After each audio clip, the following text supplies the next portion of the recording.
Fala máquina, seja bem-vindo ao Cine PS, uma experiência cinematográfica com o Britão aqui, onde a gente vai aprender um pouquinho de medicina vendo algumas das cenas mais interessantes aí do cinema que trazem aquela, sei lá, aquela injeção, aquela cirurgia, aquilo que a gente viu e às vezes não conseguiu captar. O que tem de verdade ali? O que a gente pode aprender daquelas situações? Claro, vamos curtir um pouquinho aqui.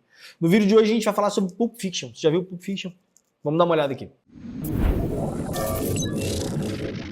Pulp Fiction é um filme dos anos 90, do Tarantino, e é um filme que se passa em Los Angeles, é um filme que tem uma entrelaça ali, cenas famosas ali com o John Travolta. Com certeza você já deve ter visto alguma coisa deste filme. Se você já viu o filme, é muito provável que você tenha gostado. Eu não sei, me conta pelos comentários. Começa por aí nos comentários me dizendo se você curte Pulp Fiction ou não. Hoje a gente vai ver especificamente uma cena específica, cara, que é uma cena onde uma personagem ela passa por uma overdose de heroína. E aí o Travolta vai fazer uma injeção, supostamente de adrenalina ali, pelo que a gente entende na dinâmica da passagem ali, né, do filme. Vamos dar uma olhada na cena para você lembrar e aí a gente vai junto aqui, ó. Se liga aí, então, sei lá, teve um episódio, alguém passou mal numa casa e aí tá o Travolta aí, né, tem um garotão aí do lado dele, né, não sei o que tá rolando, a paciente tá desacordada, vale a pena a gente pensar nisso aqui, né, uma paciente desacordada, Travolta começando a fazer aqui um BLS aqui, né, tá ouvindo e vendo se tem movimento respiratório, algo que hoje em dia, quando a gente está atendendo um paciente com uma suspeita de parada, a gente não faz mais, mas vamos voltar lá, vamos voltar. Então ele segue nesse passo aí, não tá bem palpando o pulso ali, né? Eu achei até que ele tava palpando o pulso quando eu vi a primeira vez, mas não, ele tá marcando um ponto ali, aonde vai fazer essa injeção de adrenalina. Ó, o camarada pegando ali, ó, seringa de 20, botou com a mão, viu ali no frasquinho, adrenalina no frasquinho. Vamos ver quantos ml ele vai pôr. Vamos ver quantos ml. Não tinha reparado isso. Cara, botou muito, hein? Nossa, botou mais de 1 ml, com certeza ali. Uma seringa de 20, né? É muito mais de 1 ml ali. Cheio de ar na seringa, né? Podia ter tirado, né? Ele só fez aquela ceninha ali só pra aparecer, né? Mas não tirou o ar, não. E aí tá criando coragem, né? Criando coragem. Porque a injeção que ele tá recomendando aqui, ó, é uma injeção... Ele tá lendo o manual ali, né? Esses kits de adrenalina, tem muitos pacientes que hoje em dia têm esses kits por alergia, sei lá, camarão, alergia de pirona, paracetamol, andam com esses kits em viagens, não exatamente este kit de injeção intracardíaca, mas de adrenalina, tá? Para fazer intramuscular, porque exatamente na prevenção de uma anafilaxia, onde você está num local remoto, onde você não consegue ser atendido, porque, né, no caso aqui, de uma anafilaxia, realmente a gente precisaria de uma abordagem com adrenalina. Nesse caso, se a suspeita é que era uma overdose de heroína, se a gente tivesse um atendimento médico dessa paciente, a gente não faria adrenalina, a não ser que essa paciente tivesse em parada cardiorrespiratória, concorda? Se fosse uma parada, o que o Travolta deveria ter feito ali?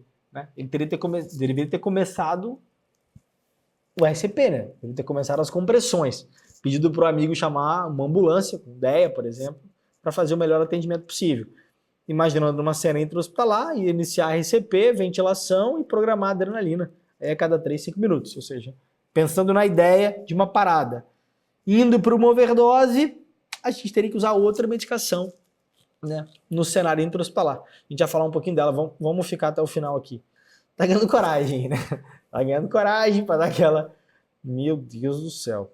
Aprendendo agora, ó, acabou de ver o vídeo no YouTube para aprender a fazer, que é basicamente o amigo dela que tá falando ali, espectadores ali, né, aquela pegada do interno, né, que quer que aconteça o procedimento, né, para ele poder ver, e quem tá fazendo, peso da responsabilidade, né, não é bem isso que a cena retrata, mas em algum grau a gente consegue adaptar a cena dramática, né. Tá ali, sei lá, ali o quê? Quarto espaço intercostal, talvez, terceiro espaço intercostal, e levantou, meu irmão, levantou. Curou tudo. Você vê, né? Então, assim, essa é uma cena clássica, cara. Uma cena clássica, a primeira vez que a gente vê, você botar o som aí na sua casa para ouvir isso aqui, realmente vai chamar a atenção. Mas aí vem isso, né? Provavelmente a overdose era uma overdose de heroína. E se a gente tá falando de heroína, que é de fato um opioide, pode causar depressão respiratória severa, pode causar coma, poderia causar esse estado aqui, ela provavelmente devia ter pulso, mas estava com uma respiração superficial, é uma emergência médica de fato, mas o tratamento seria com naloxona, Então, claro, a gente está falando de tratamento intra-hospitalar. Para você ter ideia, um estudo na JAMA colocou que a administração de naloxona ela é fundamental para reduzir as mortes por overdose de opioide e ela é o antagonista de opioides que age rapidamente para reverter os efeitos da droga. Então, se a gente fosse escolher, a gente com certeza usaria aqui a naloxona. E, por outro lado, essa administração de adrenalina diretamente no coração, como mostra aqui no Pulp Fiction, ela é praticamente obsoleta, né? Assim, a gente não vê isso mais na medicina. Se a gente pega alguns dados do Brasil, para a gente ter uma ideia de como que se dá isso, essa crise de opioides, que também é uma realidade no filme mostrada aí, né, no final do filme dos anos 90, mas que é uma realidade ainda atual.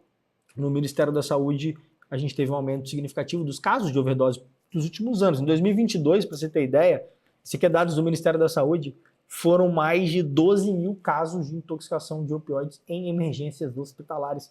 Repara bem que é o tipo de intoxicação, como por álcool ou por drogas de uso habitual, que é muito comum também, a gente atendendo no pronto-socorro, que não adianta, se você não sabe, você não está preparado para atender e querer se sentir completamente seguro dentro do cenário de emergência, porque esse é o tipo de coisa que, com o tempo, uma hora ou outra chega.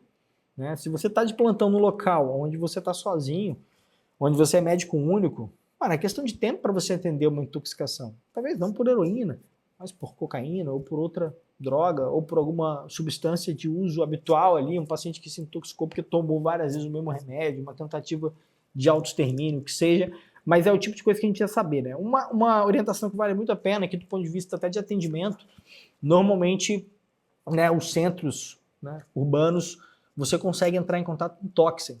E é um serviço que dá um suporte muito grande. Inclusive, há muitos locais onde é permitido o estágio acadêmico para estudantes de medicina, vale a pena você conhecer na sua região.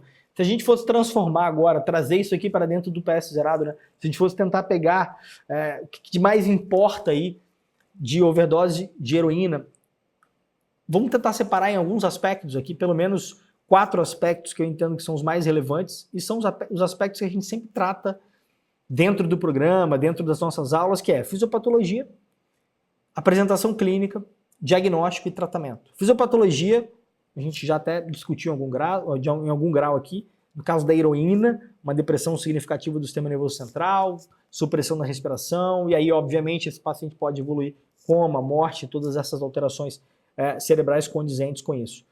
Na apresentação desse doente, normalmente, por ser aí um derivado do opioide, o que a gente vai encontrar?